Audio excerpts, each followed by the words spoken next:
अन्यथा नमान्नु होला।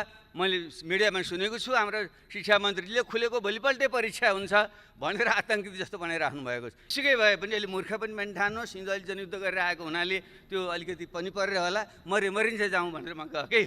भर्खरै निवृत्त भएका प्रहरीका प्रमुख, तपाईँ रोगले जीर्ण भएको शरीरलाई तपाईँले चाहिँ आराम दिनुपर्छ र यो लोकतन्त्रलाई बचाएर तपाईँ आफ्नै एउटा छविलाई पनि बचाएर अगाडि बढ्नको निम्ति तपाईँले राजीनामा दिनु नै उपयुक्त हुन्छ।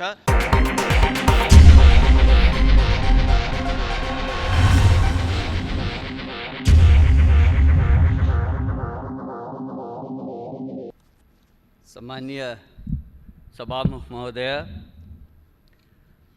हाम्रो जीवनकालकै र सम्भवतः मानव जातिको उत्पत्ति पछि पृथ्वीको यति ठुलो भूभागमा एकैसाथ प्रभाव पार्ने कोरोना महाव्याधिको प्रकोपबाट ज्यान गुमाउनुभएका विश्वभरिका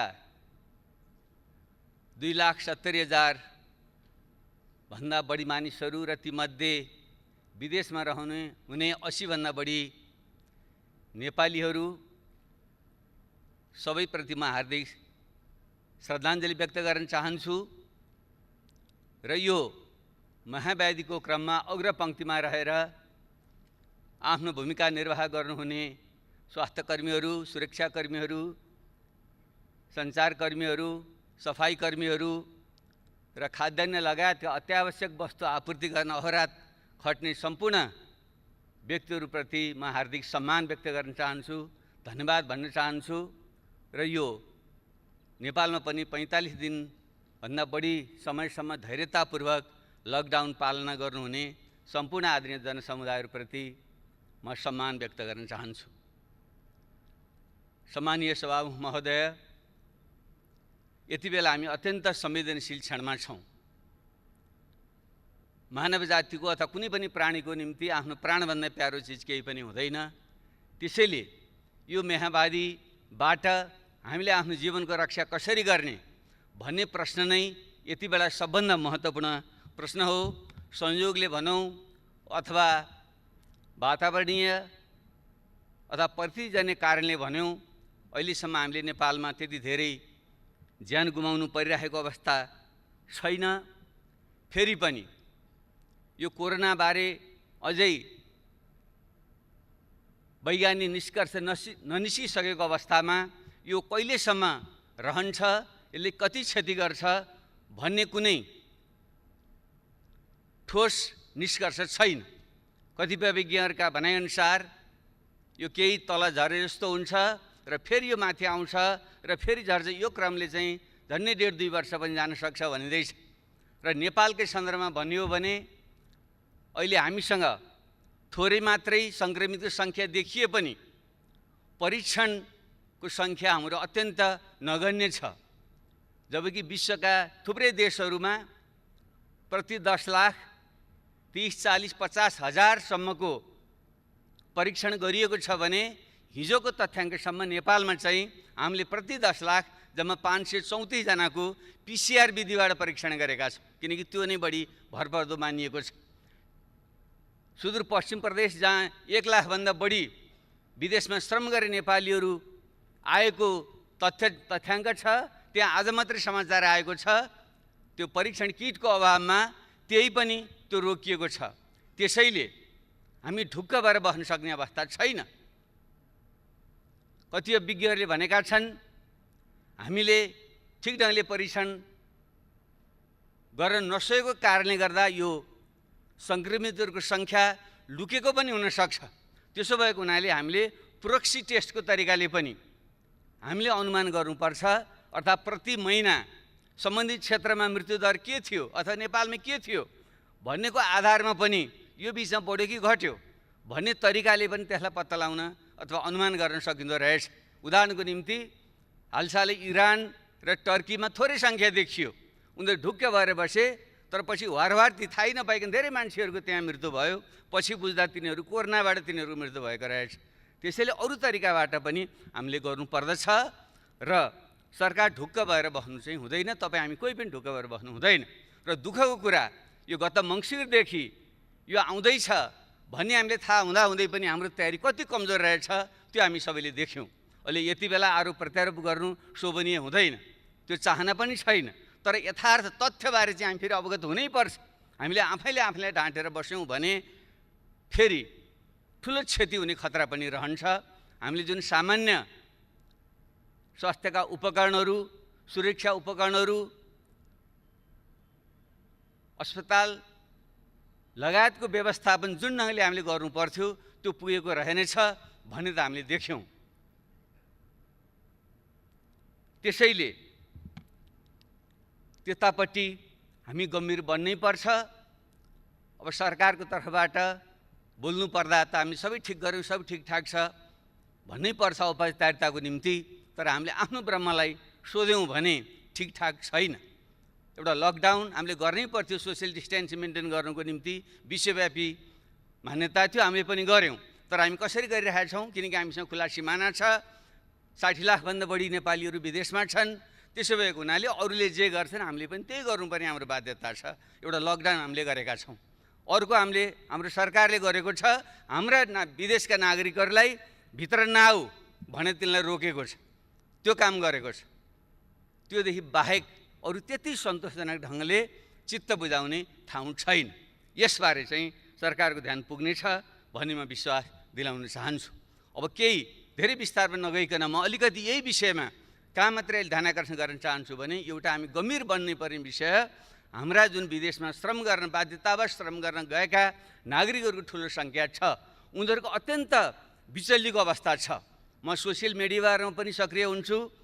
त्यसै गर्दा मलाई रातिसम्म कहिले माल्टाबाट फोन आउँछ, कहिले मध्य अमेरिकाबाट फोन आउँछ, कहिले मलेसियाबाट फोन आउँछ, कहिले भारतको गुजरात र गोवाहरूबाट फोन आउँछ। हामी अल्पत्र पऱ्यौँ। त्यहाँको सरकारले भन्छ तिमीहरू जाऊ, जस्तै गोवाको सरकारले अस्ति मात्रै सूचना जारी गरेर तिमीहरू हिँड यहाँबाट, हामी रेल ल्याउँछौँ, त्यहाँ बसेर तिमीहरूको सीमानासम्म पुर्याइदिन्छौँ भनेको छ। तर हाम्रो सरकारले त्यसबारे चाहिँ ठोस निर्णय गर्न सकेको छैन। मैले त्यसलाई सेयर पनि गरेको थिएँ, सरकारले पक्कै पनि थाहा छ यो विषयमा। तर उनीहरू अहिले पनि अल्पत्र परेर बसेका छन्। आज मात्रै एउटा भिडियो भाइरल भएको छ, तपाईँहरू सबैले हेर्नुभएको होला। एकजना डाक्टरले सेयर गर्नुभएको भिडियोलाई मैले ट्विटरमा पनि सेयर गरेको थिएँ। त्यो सुनौँ, सबैले सुनौँ, हेरौँ एकचोटि। त्यसबाट पनि हाम्रो आत्मा पग्लिएन, आँखाबाट आँसु आएनन् भने हामीले आफैलाई सोध्नुपर्छ, हामी मानव कि होइनौँ? एउटा नेपालीले हात जोडेर भनिराखेको छ कहाँ जाउँ, म जाने ठाउँ छैन, बस्न देऊ भनिराखेको छ। उसलाई त्यहाँ हप्काइएको छ, हामीले बोलेर आएको हो, तिमी आफै आऊ, तिमीलाई हामीले कसरी पाल्न सक्छौ, जान्छौ जाऊ भनिराखेको छ। ऊ बिचरा हात जोड्यो भने चाहिँ म कहाँ जाने ठाउँै छैन। यस्तो नेपालीहरूको यस्तो अवस्थामा हामीले सब ठिकठाक छ भनेर भन्न मिल्छ? यो यथार्थ हो। यो त्यसैले ती 60 लाखभन्दा बढी विदेशमा रहने नेपालीहरूमध्ये अनुमान गरिँदैछ 1/4 त पक्कै पनि उनीहरू विस्थापित हुन्छन्। किन मध्य पूर्वमा ठुलो त्यहाँ पनि महामारीको समस्या छ, त्यसबाहेकै आर्थिक मन्दी छ, तेलको भाउ गिरेको छ। त्यो कारणले गर्दा रोजगारी गुमेर 15-20 लाख नेपाली यो वर्षभित्र नेपाल फर्कनेवाला छन्। र प्रत्येक वर्ष थपिने 5 लाख नेपाली युवाहरूको बेरोजगारी त्यहाँ थपिँदा तिनको व्यवस्था हामीले ठिक गर्न सकेनौँ भने के हुन्छ? त्यतापट्टि अहिले नै ध्यान दियोस् भन्ने म आग्रह गर्न चाहन्छु। तिमीहरू नआऊ भनेर सुख पाइँदैन। हाम्रो संविधानले भनेको छ कोही पनि नेपालीलाई देश निकाला गरिने छैन। यो त देश निकाला गरे जस्तो, नआऊ भन्नु त्यही हो नि। हाम्रो संविधानको धारा 45 त्यही भन्छ, उताबाट जाऊ भनेको छ, हामी नआऊ भनेका छौँ। त्यो हाम्रो आफ्नै अनागरिक बनाउने हामीले। त्यसले यो विषयमा गम्भीरताबाट ध्यान दियोस् र जो बेरोजगार बनेर हाम्रो युवाहरू यहाँ आउँदैछन् तिनीहरूको व्यवस्था के गर्ने हो भन्ने विषयमा रातो दिन हामी लाग्नुपर्ने आवश्यकता छ। त्यतापट्टि ध्यान दियोस्। र यो बिचमा केही अरू पनि गम्भीर प्रकृतिका कमजोरीहरू भए। जो ज्याला मजदुरी गरेर खाने मान्छेहरू थिए, जो अस्थायी मजदुरी गर्ने मान्छेहरू थिए, तिनीहरूको सङ्ख्या भनिन्छ हाम्रो करिब 72 लाख त्यस्ता श्रमिकहरूमध्ये 60% अस्थायी प्रकृतिका श्रमिकहरू छन्। अर्थात् 40-50 लाख त्यस्ता अस्थायी प्रकृतिका श्रमिकहरू जो गाउँबाट विस्थापित भएर सहर पसे र हामीले कुनै व्यवस्था नगर्दाखेरि उनीहरू रुँदै गर्भवती महिलाहरू कुन बेहाल अवस्थामा रुँदै उनीहरू गाउँ फर्के, तपाईँ हामी सबैले देखेका छौँ। अनि के त्यतापट्टि हाम्रो कर्तव्य बन्दैन, सरकारको कर्तव्य बन्दैन? हामीले त्यसबारे के गर्यौँ? तिनीहरूलाई सम्बन्धित ठाउँमै व्यवस्था गर्न सक्नु पर्थ्यो। नसके तिनीहरूलाई स्थानीय तहसँग सम्बन्ध गरेर हामीले व्यवस्थापन गरेर पठाइदिनु पर्थ्यो। हामीले त्यो देख्यौँ, ठुलो हामीले हेरेर बस्यौँ। यहाँ विपन्न नागरिकहरू, अपाङ्गता भएका मानिसहरू, वृद्धहरू, अशक्तहरू, उनीहरूको निम्ति जुन हामीले सुरक्षा भत्ताको सामाजिक सुरक्षाको व्यवस्था गर्नुपर्थ्यो, गर्न सकेका थिएनौँ। तर यही बेलामा यति बेला हामीले गर्न सक्नु पर्थ्यो। कमसेकम हामी स्थानीय तह छ र अहिले स्कुल कलेजहरू बन्द छन्, शिक्षकहरू छुट्टीमा बसेका छन्। त्यसलाई मात्रै परिचालन गरेर सबै राजनीतिक दलहरू सर्वदलीय एउटा संयन्त्र बनाएर प्रत्येक टोलमा खटाउने हो भने अहिलेको सञ्चारको युगमा पैदलै हिँडेर जानु पनि पर्दैन, ठाउँमा पुग्नु पनि पर्दैन। हामीले तिनको यथार्थ तथ्याङ्क अभिलेखन गर्न सक्थ्यौँ र तिनीहरूलाई बैङ्क खाता खोलेर बैङ्क मार्फत चाहिँ ती प्रत्येक त्यस्ता विपन्न र अशक्त मानिसहरूको निम्ति घर घरमा चाहिँ हामीले चाहिँ मुद्रा ट्रान्सफर गर्न सक्थ्यौँ, पैसा पठाउन हामीले सक्थ्यौँ। त्यतापट्टि पनि हाम्रो ध्यान गएको छैन र यो समस्या सहजै हल हुनेवाला छैन। अर्कोतिर हामीले देखिरहेका छौँ जुन साना मध्यम व्यवसायहरू हुन्, खास गरी पर्यटन लगायतका क्षेत्रहरू उनीहरू बन्द छन्, श्रमिकहरूले ज्याला पाएका छैनन्। त्यो कसले दिने हो भन्ने विषयमा अलमल छ। उनीहरू हामी दिन सक्दैनौँ भनेका छन् र सरकारले खासै तिमीहरू आफै देऊ भनेको छ। अनि यसको चाहिँ हामीले छिटो व्यवस्था गऱ्यौँ भने के हुन्छ? अरू थुप्रै जुन स्थायी श्रमिकहरू हुन् ती पनि भोकमै मर्नुपर्ने अवस्था छ र ती हाम्रा साना उद्यमहरू जसले 80% देशभित्रको चाहिँ रोजगारी दिन्छन् र निर्यातयोग्य वस्तुहरू तयार गर्छन्, ती बन्द भयो भने भएको यतिको अर्थतन्त्र पनि झन् चौपट भएर जाने अवस्था छ। तिनलाई राहतको प्याकेज खालि अमूर्त ढङ्गले भनिएको छ, तर ठोस प्रकारको राहतको प्याकेज जो मौद्रिक र वित्तीय प्रकरणहरूको उपयोग गरेर तिनीहरूलाई पुँजी अनुदान दिने अथवा ब्याज र करहरूको छुट दिने लगायतले जुन व्यवस्था गर्नु सक्नु पर्थ्यो, जो श्रमिकहरूको ज्याला हो तिनको चाहिँ सके धनी देशमा त सबै सरकारले तिर्दिएको, जस्तै जर्मनीमा जो फ्याक्ट्रीहरू बन्द भएका छन् ती श्रमिकहरूलाई चाहिँ सरकारले जम्मै ज्याला तिरेको छ। ल हामीले त्यो सक्दैनथ्यौँ भने पनि त्यहाँ उद्यमी व्यवसायीहरूसँग तिमीहरूले 50% तिमीहरू तिर, 50% सरकारले दिन्छ भनेर पनि त उनको पेट पाल्नु पर्थ्यो। तपाईँ हामीलाई लाज लाग्नु पर्दैन? हामीले पनि त लकडाउनको बेलामा हामीले सदन हाम्रो बन्द गरेर हामी बस्यौँ, तपाईँ हामीले चाहिँ पुरै तलब भत्ता हामी खाने, तर श्रमिकले चाहिँ नपाउने। अनि तपाईँ हामीले आफूलाई चाहिँ कम्युनिस्ट समाजवादी लोकतन्त्रवादी भन्न मिल्छ? त्यसले यस्ता संवेदनशील विषय बाँकी छन्, ध्यान पुगोस्। कृषि प्रधान देश यस्तो सङ्कटको बेलामा सबभन्दा ठुलो विषय भनेको खाद्य सुरक्षा हो। अहिले यसले हामीले सिकाउने सबभन्दा ठुलो पाठ, हामी आफ्ना कृषिजन्य वस्तुहरू, दुग्ध पदार्थहरू, फलफुलहरू हामीले उठाउन नसकेर, ल्याउन नसकेर, वितरण गर्न नसकेर त्यो कुहिएर बसेको छ र यता चाहिँ सहर बजारमा चाहिँ भाउ बढेर किनेर खाइसक्नु छैन। यसको व्यवस्था हामीले गर्न सक्दैनथ्यौँ भने यसमापट्टि पनि हाम्रो ध्यान चाहिँ पुगेको छैन। उत्पादन, सङ्कलन, वितरणको चाहिँ हाम्रो नेटवर्क के रहेछ यो त राम्रैसँग उदाहरण यो, अनि यसबाट पाठ सिकेर युद्धस्तरमा हामी लाग्नु पर्दैन, त्यतापट्टि हाम्रो ध्यान पुगिरहेको छैन। र शिक्षा, झन्डै 64 लाखभन्दा बढी विद्यार्थीहरू अहिले लकडाउनमा बसिरहेका छन्। युवावस्थाको जुन उनीहरू कलिलो उमेर हुन्छ, उनीहरूले ठिक ढङ्गले ओरिएन्टेसन गरिएन भने उनीहरूमा मनोरोगहरू आउने बढी गम्भीर खतरा पनि रहन्छ। अलि सम्पन्न हुनेहरूले त डिजिटल प्रविधिको प्रयोग गरेर उनीहरूलाई भुलाएका छन्, पढाएका छन्। त्यो गरिब र मध्यम वर्गका मानिसहरू हुन् जहाँ चाहिँ टेक्नोलोजीको पहुँच छैन, त्यहाँ उनीहरू चाहिँ यदि लामो समय त्यत्तिकै खाली बस्नु पर्दा ती युवाहरू युवती हाम्रा छोराछोरी नानीहरूको चाहिँ अवस्था के होला? त्यसको हामीले के व्यवस्था गर्दैछौँ? अझ उल्टै अन्यथा नमान्नु होला, मैले मिडियामा सुनेको छु हाम्रो शिक्षा मन्त्रीले खुलेको भोलिपल्टै परीक्षा हुन्छ भनेर आतङ्कित जस्तो बनाइराख्नु भएको छ। के परीक्षा लिने बिचरा? उनीहरू आफै मनोरोगले चाहिँ ग्रसित हुने खतरा उनीहरूलाई भइसक्यो। त्यसैले म त सुझाव दिन चाहन्छु, यीको जुन परीक्षा छ त्यो लिन आवश्यकतै छैन। अब यसै पनि हाम्रो चाहिँ सेकेन्डरी एजुकेसन, माध्यमिक शिक्षा 12 कक्षासम्म भइसकेपछि 10 कक्षाको परीक्षाको पनि खास अर्थ रहँदैन। त्यसैले स्कुलले आखिर फेरि पनि हामीले ग्रेड सिस्टममा गइसकेका छौँ भने उनीहरूलाई चाहिँ अब अहिले नै तिम्रो परीक्षा हुँदैन, आफ्नो स्कुलले जति नम्बर दिन्छ अब त्योभन्दा उच्च पढाइको व्यवस्था गर भनिदिने हो भने कमसेकम त्यो हाम्रा छोराछोरीहरू, नाति नातिनाहरू एउटा निष्फिक्री भएर उनीहरू बस्न सक्छन्। यस्ता सामान्य कुरामा पनि ध्यान पुगोस् भन्ने मेरो चाहिँ आग्रह छ। अब आर्थिक कति नोक्सान पर्छ भन्ने विषयको त सायद अब हामीले सरकारबाट तथ्य पनि आउला, जो अर्को हाम्रो प्री बजेट छलफल हुन्छ, बजेट छलफल हुन्छ, त्योतिर पनि हामी जाउँला। तर प्रारम्भमा मैले अहिले भन्नै पर्छ, तपाईँ हामी सबैको ध्यान जानुपर्छ, यो अबको यो अर्थतन्त्र साँच्चै नै विश्वव्यापी रूपमा नै भनिँदैछ। दोस्रो विश्वयुद्धपछिको सबभन्दा ठुलो मन्दी यो हुँदैछ। बेलायतले त हिजो मात्रै उनीहरूको ब्याङ्क अफ इङ्ल्यान्डले घोषणा गर्यो, जो 300 वर्ष पहिले जति बेलादेखि अभिलेखीकरण, आर्थिक अभिलेखीकरण सुरु भएको थियो, त्यति बेलादेखिको सबभन्दा ठुलो सङ्कट बेलायतको अर्थतन्त्रले बेहोर्दैछ उनीहरू भनेका छन्। त्यसै भएको हुनाले हाम्रो जस्तो कमजोर अर्थतन्त्रको अवस्था के होला सहजै अनुमान गर्न सकिन्छ।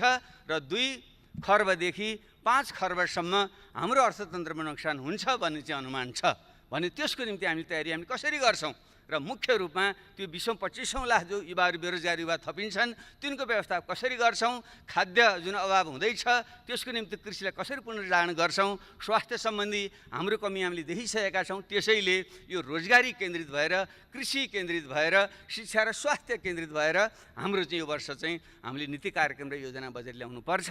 त्यो विषयमा चाहिँ हामीले फेरि बाँकी उसमा हामी छलफल गरौँला। अब अन्तर्राष्ट्रिय हिसाबले पनि यसले ठुलो चाहिँ एउटा परिवर्तन चाहिँ ल्याउँदैछ। कतिपयले भनिँदैछ अब पश्चिमको वर्चस्वको युग सिद्धियो र पूर्वतिर आयो पनि भनिँदैछ। आजको भोलि नआउला, तर प्रष्ट सङ्केत के देखियो भने अब विश्वमा चाहिँ अब चाहिँ आर्थिक केन्द्र पनि अब चाहिँ फेरिन्छ। त्यसले गर्दा लगानीका क्षेत्रहरू पनि फेरिन्छन् र भ्यालु जुन चेन हो, मूल्य श्रृङ्खला हो, त्यो पनि भत्किन्छ। त्यो हिसाबले हामी ठिक ढङ्गले बुद्धि पुर्याउन सक्ने हो भने खास गरी चीन र अमेरिका बीच जुन शीतयुद्ध, नयाँ ढङ्गको शीतयुद्धको देखिने सम्भावना देखिँदैछ र भारतसँगको चाहिँ हाम्रो जुन खुला सिमाना आदिको कारणले आर्थिक रूपमा चाहिँ बढी हामी अन्तर सम्बन्धित पर निर्भर जङ्गको छौँ। त्यसैले चीन, अमेरिका, भारतसँग चाहिँ यो नयाँ प्रकारको चाहिँ एउटा सम्बन्ध विकास गरेर भूराजनीतिको सन्तुलन गर्दै त्यो सङ्कट पछिको पुनर्निर्माणमा चाहिँ हामीले चाहिँ त्यहाँबाट विस्थापित भएका लगानीका जुन सम्भावना हुन्छन् हाम्रो देशमा आकर्षित गर्ने र हामीले नयाँ बनेका जुन मूल्य श्रृङ्खलाहरू हुन्छन् त्यसमा चाहिँ पेगिन गरेर त्योसँग जोडेर हाम्रो अर्थतन्त्रको नयाँ ढङ्गले चाहिँ विकास गर्ने पनि सम्भावना हुनसक्छ। त्यस हिसाबले पनि हाम्रो ध्यान पुगोस्। र अब मेरो एउटा आग्रह के छ भने हामी सबै देशभक्त हौँ। त्यसैले खेली एकले अर्काको चाहिँ राष्ट्रभक्ति देशभक्तिमाथि शङ्का गरेर हामीले अनावश्यक ढङ्गले चाहिँ विभाजित हुने काम नगरौँ। कमसेकम यो सेसनको क्रममा, यो सदनको क्रममा विषयवस्तु उठ्नेवाला छ। अन्तर्राष्ट्रिय र क्षेत्रीय र यो जुन भूराजनीतिक खिचातानी छ यो अत्यन्त मुखरित भएर चाहिँ आउनेवाला छ। किनकि एमसिसीको विषय हामीले हल गरिसकेका छैनौँ र यतापट्टि आज मात्रै भारतका रक्षा मन्त्रीले कालापानी र लेपबाट उता मानस सरोवरसम्म जाने यात्रा मार्ग चाहिँ उहाँले चाहिँ घोषणा गर्नुभयो, उद्घाटन गर्नुभयो भन्ने कुरा आएको छ। जब त्यो क्षेत्र विभाजित छ भने दुई पक्षहरूमा एउटा सहमति नगरिकन एक पक्षहरूमा त्यो मार्ग खोलिदिँदाखेरि स्वतः नै त्यसले चाहिँ फेरि अर्को प्रकारको तनाव यहाँ सिर्जना गर्छ। यस्ता कुराहरूमा पनि हामीले राष्ट्रिय सहमति बनाएर एउटै आवाज बोल्ने र सरकारले सबैको विश्वास लिएर जाने गर्न सक्यो भने आगामी दिन यो सङ्कटलाई अवसरमा बदल्न सक्छौँ। नत्र यो खिचातानी तानातानीमा चाहिँ हामी चाहिँ झन् खराब अवस्थामा पर्न सक्छौँ। त्यतापट्टि ध्यान पुगोस्। र म अब एउटा अन्तिम र अति गम्भीर विषय चाहिँ म के भन्न चाहन्छु भने फेरि पनि अन्ततः पोलिटिक्स इन कमान्ड भन्ने गरिन्छ। सबै कुराको फैसला अन्ततः राजनीतिले नै गर्छ। तर अहिले यति बेला राजनीति र त्यसको नेतृत्व गर्ने यो सबभन्दा उच्च प्रतिनिधि संस्था, यसको नेतृत्व गर्ने निर्वाचित सरकारको छवि राम्रो छैन। तपाईँ हामी सबै पनि अहिले मान्छेहरूको एउटा हामीले बोलेको कुरा कसैले पनि अहिले विश्वास गर्दैन। राजनीतिज्ञ, सांसद आदि भनेकै सबै भ्रष्ट, गैर जिम्मेवार, सत्तालोलुप, पदलोलुप भन्ने खालको जुन एउटा बिम्ब बनेको छ यो अत्यन्त खतरनाक छ। हामी कति सत्य कति असत्य हामी आफैले ममा भनौँ, तर आम जनतामा यो पर्सेप्सन परिसकेपछि राजनीति पनि प्रति नै मान्छेको चाहिँ एउटा अविश्वास, आशंका, वितृष्णा फैलियो भने त्यसले ठुलो खतरा ल्याउन सक्छ। र तपाईँ हामीले लडेर ल्याएको जुन सङ्घीय लोकतान्त्रिक गणतन्त्र छ त्यो नै खतरामा परेर प्रतिगमनतिर जाने खतरा पनि हुन्छ। त्यसो भएको हुनाले राजनीतिकलाई ठिक ट्र्याकमा कसरी ल्याउने त्यतापट्टि हामीले ध्यान दिनु जरुरी छ। तर यो बिचमा पूर्ववक्ता साथीहरूले पनि सङ्केत गरिसक्नुभयो र अत्यन्त गम्भीर प्रकृतिका घटना घटेकै हुन्। हामी यस्तो मानवीय प्रश्नमा केन्द्रित हुने बेलामा हाम्रो देशको चाहिँ प्रमुख कार्यकारी नेतृत्व, सरकारको नेतृत्व रातभर पार्टी फुटाउने षड्यन्त्र गरेर बस्छ र संवैधानिक अङ्गहरू कब्जा गरेर आफ्नै मन खुसीले संवैधानिक अङ्गहरूका नियुक्तिहरू गरेर एउटा निरङ्कुशतातिर देश लान सक्छ भन्ने खालको जुन एउटा भाव पैदा भएको छ, जुन एउटा सोच विचार प्रवाह भएको छ, यो चाहिँ हाम्रो लोकतन्त्रको निम्ति शुभ सङ्केत होइन। भलै संयोगले अब अथवा भनौँ दबाब स्वरूप पार्टीभित्रका बाहिरका अथवा चाहिँ प्रधानमन्त्री स्वयंको स्वभावको कारणले उहाँले त्यसलाई फिर्ता गर्नुभयो, आत्मालोचना कुरा आएको छ, त्यहाँहरूसम्म त्यो खुसीकै कुरा छ। तर समस्या त्यतिले हल चाहिँ हुँदैन। आखिर किन यस्तो बेलामा त्यही आफ्नो बहुमत सरकार छँदै त्यो पार्टी फुटाउने अध्यादेश किन जारी गर्नु पर्यो र संवैधानिक अङ्गमा हामीले ब्यालेन्स गर्नकै निम्ति भनेर हामीले त्यो चाहिँ एउटा निष्पक्ष रहोस् भनेर प्रमुख प्रतिपक्षी नेता लगायतको उपस्थितिमा भयो भने मात्रै त्यो स्वतन्त्र निष्पक्ष रहन्छ भनेर सल्लाह गरेर हामीले राखेको हो नि भने त्यसलाई भत्काउने पनि किन काम भयो भने यसले एउटा ठुलो अनिष्टको सङ्केत गर्छ। यसतर्फ चाहिँ त्यत्तिकै फिर्ता लिइहाल्ने भइगयो भनेर मात्रै यसलाई छोड्न सकिने विषय होइन। जबकि यदि अध्यादेश मार्फतै ऐन कानुन सम्बन्धन गर्नु थियो भने त अरू ठुला मुद्दा थिएनन्। शान्ति प्रक्रियाको त्यति ठुलो भाग टिआरसी र बेपत्ता आयोग जस्ता महत्त्वपूर्ण विषय अझै टुङ्गिया छैनन्। भर्खरै भन्नु अब पनि बल्ल त्यसबारे सहमति र विधेयक आउँछ कि भन्ने कुरा भइरहेको 13 वर्ष भइसक्यो, 6 महिनाभित्र हल गर्ने भनेको कुरालाई हामीले हल गर्न नसक्ने, त्यसमा सहमति गरेर अध्यादेश ल्याउन सकिँदैन थियो। म त त्यो अपेक्षा गरिरहेको थिएँ। टिआरसी र बेपत्ता आयोगलाई छिटो सम्पन्न गर्ने पुरा गर्ने ढङ्गले आइदिएको भए हामी सबैले चाहिँ त्यसलाई स्वागत गर्थ्यौँ। त्यसरी नै संवैधानिक आयोगलाई अझै जुन हाम्रो चाहिँ अङ्गहरू कमजोर भएका छन् तिनलाई बलियो बनाउनुको निम्ति अझ जनलोकपालै ल्याउँ भन्ने गरेर चाहिँ एउटा अध्यादेश ल्याउन खोजेको भए हामी सबैले समर्थन गर्थ्यौँ। अनि यो देशका मधेसी थारू आदिवासी जनजाति लगायतले यो संहिता पहिचानमा आधारित भएन, सही अर्थको यो संहिता भएन, एउटा प्रशासनिक संहिता भयो भन्ने जुन आवाज उठाइरहेका छन् र शासकीय स्वरूपबारे हामी सबैले यो अपूर्ण छ, निर्वाचन प्रणाली अपूर्ण छ, महिलाहरूबाट नागरिकता दिने अधिकार अपूर्ण छ भनिरहेका छौँ भने त्यसलाई संशोधन गर्नको निम्ति ल्याइदिएको भए के हुन्थ्यो? हामी सबैले 100% हाम्रो सहमतिबाट जान सक्थ्यौँ। त्यसैले यसरी जुन एउटा उल्टो दिशातिर जुन राजनीति प्रवाह हुन खोजेको छ यो अत्यन्त गम्भीर छ र यसलाई विशेष ढङ्गले ध्यान दियोस् भन्ने म आग्रह गर्न चाहन्छु। अब यसैमा अझै पार्टी फुटाउने विधेयक बेठी त छँदै थियो र एउटा पार्टीलाई फुटाउनको निम्ति ल्याइयो भनेर प्रधानमन्त्रीजी स्वयंले आफ्नो पार्टीको बैठकमा भन्नुभयो भन्ने जुन अखबारमा आएको छ त्यो बन्यो भने ठुलो नैतिक प्रश्न भएन, ठुलो नैतिक प्रश्न भयो नि। एउटा देशको प्रधानमन्त्री सबैको अभिभावक हो, यो लोकतन्त्रको रक्षक हो नि, प्रमुख रक्षक। यदि उसैले अर्को पार्टी फुटाउनलाई मैले यो अध्यादेश ल्याएँ भन्नुभएको हो भने त गम्भीर प्रश्न हो नि, त्यहाँदेखि यो नैतिकताको विषय भन्दैन।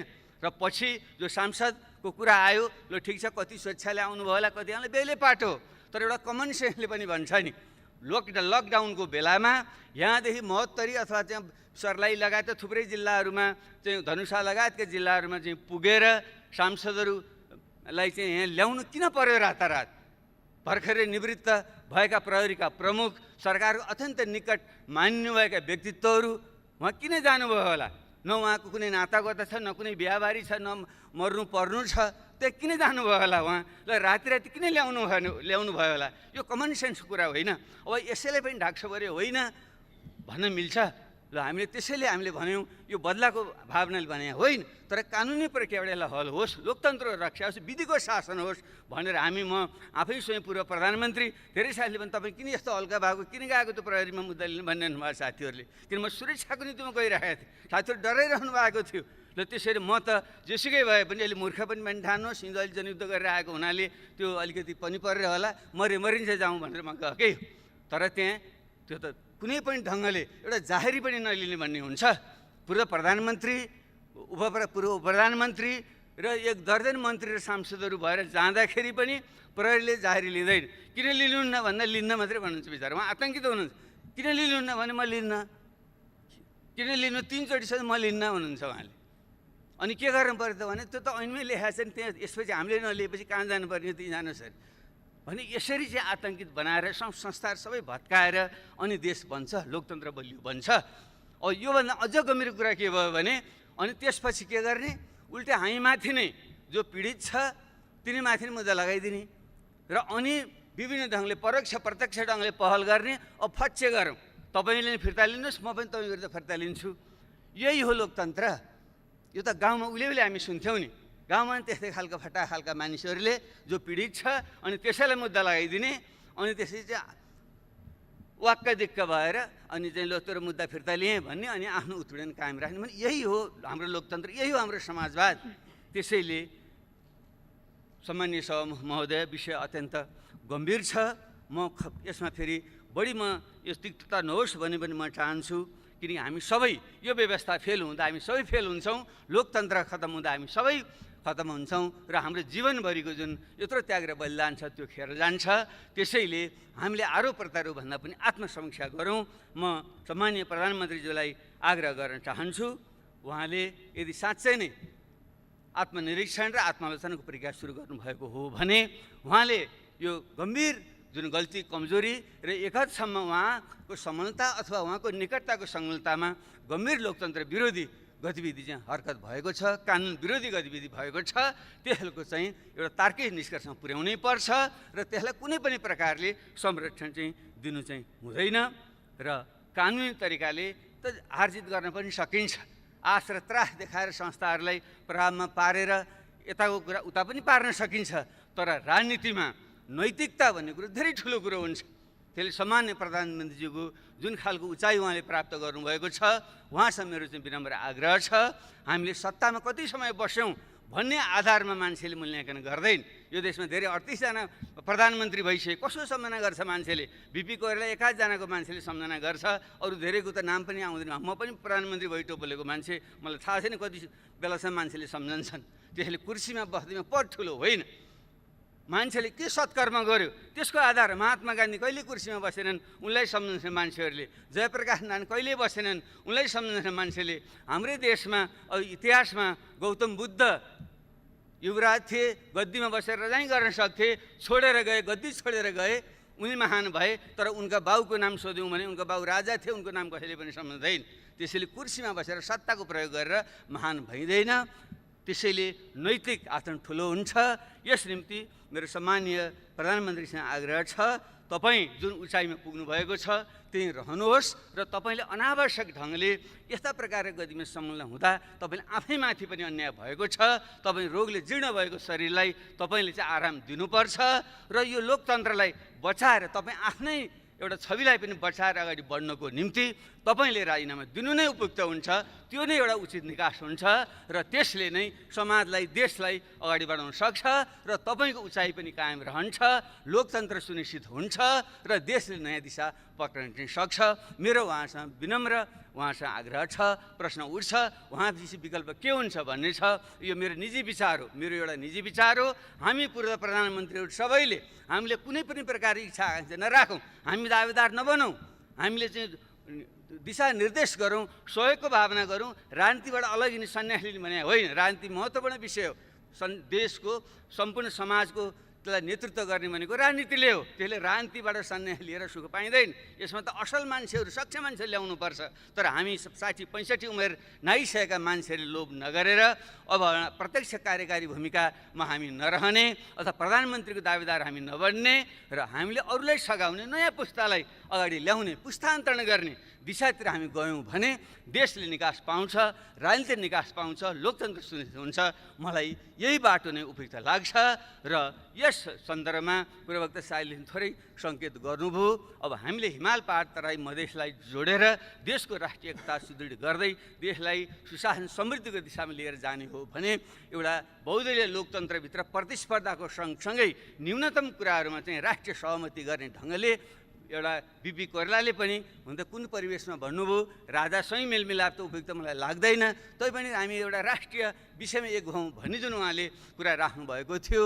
त्यसैले बिपी कोइराला, पुष्पलाल, रामराजा प्रसाद सिंह उहाँहरूको जुन हामीले सम्मान गर्छौँ, उहाँ कुनै ठुला पदमा धेरै समय बसेर होइन। बिपी पनि त 18 महिना बस्नुभयो, पुष्पलाल कहिले पनि सत्तामा बस्नु भएन, रामराजा प्रसाद सिंह पनि त्यो एकचोटि राष्ट्रिय पञ्चायतमा स्नातकबाट निर्वाचित हुनु बाहेक उहाँ पनि कहिले पनि सत्तामा चाहिँ कहिले पनि रहनु भएन। तैपनि हामीले सम्मान गर्छौँ। त्यसो भएको हुनाले उहाँको स्पिरिटलाई हामीले कदर गर्दै काङ्ग्रेस, कम्युनिस्ट, समाजवादी र पहिचानवादी सब शक्तिहरूको बिचमा एउटा राष्ट्रिय मिलनलाप कायम गर्नको निम्ति नयाँ ढङ्गले अगाडि बढौँ र त्यसै क्रममा नै अहिले हामीले जनता समाजवादी पार्टी निर्माण हामीले गरेका छौँ। यो एउटा राम्रो लोकतान्त्रिक स्पेस तयार होस् भन्ने चाहिँ हाम्रो चाहिँ आग्रह छ। हाम्रो कुनै पनि अवस्थामा तपाईँहरूसँग यो सरकार गिरोस् र फेरि हामीले चाहिँ चाहे थापेर सरकारमा जाउँ भन्ने हाम्रो कुनै पनि हाम्रो मनसा छैन, हुन सक्दैन। र तपाईँहरूले नेतृत्व परिवर्तन गरेर ठिक ढङ्गले चाहिँ आफ्नै पार्टीका असल मान्छेलाई अगाडि बढाउनुहोस्। 5 वर्षलाई चाहिँ तपाईँहरूले चाहिँ जनताले जनादेश दिएका छन्। हाम्रो त्यहाँ कुनै पनि खालको दाबी हाम्रो चाहिँ हुँदैन, तर एउटा राष्ट्रिय मेलमिलाप, महत्त्वपूर्ण राष्ट्रिय मुद्दामा चाहिँ मेलमिलाप कायम गरेर अगाडि जाउँ। त्यसको निम्ति हामीले जुन रेशम चौधरी एउटा थारूहट आन्दोलनका एउटा बिम्ब प्रतीक हुनुहुन्छ, उहाँलाई जेलमा राख्नु उपयुक्त छैन। हिजो झापा आन्दोलनको क्रममा हाम्रै प्रधानमन्त्रीजी 14 वर्ष बस्नुभयो, माओवादी जनयुद्धको क्रममा थुप्रै मान्छेहरू बस्नुभयो र काङ्ग्रेसका साथीहरू थुप्रै बखत जेलमा पनि बस्नुभयो। तर राजनीतिक मुद्दा भएको कारणले अन्ततः हामीले ती मुद्दाहरू हामीले खारेज गरेका थियौँ, फिर्ता लिएका थियौँ। त्यसले रेशम चौधरीको मुद्दा पनि त्यो थारूहट आन्दोलनको, थारू विद्रोहको क्रममा भएको घटना हो, दुःखदायी घटना हो, धेरै मान्छे ज्यान राम्रो होइन। त्यसलाई हामीले फिर्ता लियौँ भने ठुलो एउटा थारू समुदाय जोडिन पुग्छ। त्यसरी नेत्र विक्रम चन्दको समूह जो माओवादी आन्दोलनकै एउटा चाहिँ रेडिकल विङ त्यो थियो र अगाडि जुन बढेको छ, भलै त्यो बाटो ठिक छैन, त्यो सफल पनि हुँदैन, तर उनीहरू पनि यो कोरोनाको यस्तो अस्तव्यस्त भएको बेलामा उनीहरूलाई पनि आउने एउटा निकास चाहिँ दिँदा राम्रै हुन्छ। त्यसैले उनलाई पनि एउटा जनरल एमनेस्टी क्षमादान दिएर उनीहरूलाई पनि खुला गरिँदा हुन्छ। भर्खर अस्ति मात्रै सुने अनिल बिरै, हामी सबैले चिन्छौँ, राम्रो चाहिँ साहित्य र कलाकार खट्ने मान्छे हुन्, उनी घाइते थियो, उपचार गराउँदै थिए चितवनमा, उनलाई चाहिँ गिरफ्तार गरेर राखियो भने मैले सुने। यस्तो प्रकारको गतिविधि गरेर राम्रो चाहिँ हुँदैन। खास गरी हाम्रो पूर्व माओवादी साथीहरू नै अहिले चाहिँ सत्तामा हुनुहुन्छ, गृहमन्त्री हुनुहुन्छ, उहाँलाई व्यक्तिगत रूपमा पनि चिन्नुहुन्छ। त्यसैले त्यो एउटा माहौल बनाउँदा उपयुक्त हुन्छ। र त्यसरी सानातिना मुद्दा लाएर सांसदहरूलाई पनि फसाइदिने र चाहिँ यो निलम्बनमा राख्ने जुन प्रवृत्ति छ त्यो पनि उपयुक्त भएन। कि त छिटो मुद्दा चलाएर फैसला गरिदिनु पर्यो। कुनै ठाउँबाट सांसद निर्वाचित भएर आएको छ, विविध कारणले चाहिँ मुद्दा चाहिँ दायर हुन्छ, मुद्दा दायर हुने बित्तिकै चाहिँ सांसद चाहिँ निलम्बन भएपछि अनि त्यो क्षेत्रको प्रतिनिधित्व के हुन्छ अरू विषयमा जान्दिनँ। अब हरिनारायण रौनियार अहिले हाम्रो समाजवादी पार्टीकै तर्फबाट सांसद हुनुहुन्थ्यो, भलै चाहिँ अहिले उहाँको कन्स्ट्रक्सन कम्पनीको चाहिँ छवि त्यति राम्रो चाहिँ छैन र त्यसबारे हामीले उहाँलाई कुनै पनि ढाकछोप गर्नु पनि छैन। तर निलम्बन गर्ने त 1.5 वर्ष भइसक्यो, त्यो प्रक्रिया अगाडि पनि बढ्दैन, तर त्यो क्षेत्र त प्रतिबिम्बित भयो नि। त्यसले यस्तो विषयमा पनि हामीले सोध्यो यसको निकास के हो।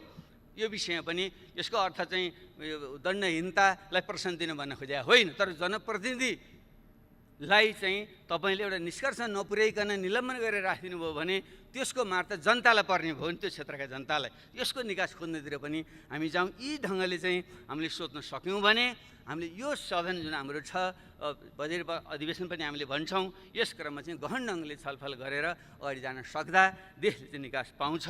त्यसैले अब बल हाम्रो सम्मानीय प्रधानमन्त्रीजीकै कोर्टमा छ र उहाँले नै यसबारेमा सोचेर उचित निर्णय लिनुहुनेछ भनिन्छ। शिखर चढ्न सजिलो हुन्छ, तर शिखरमा टिक्न गाह्रो हुन्छ। उहाँले शिखरमा हुनुहुन्छ, कसरी त्यहाँ टिक्ने हो उहाँले सोध्नुहुनेछ।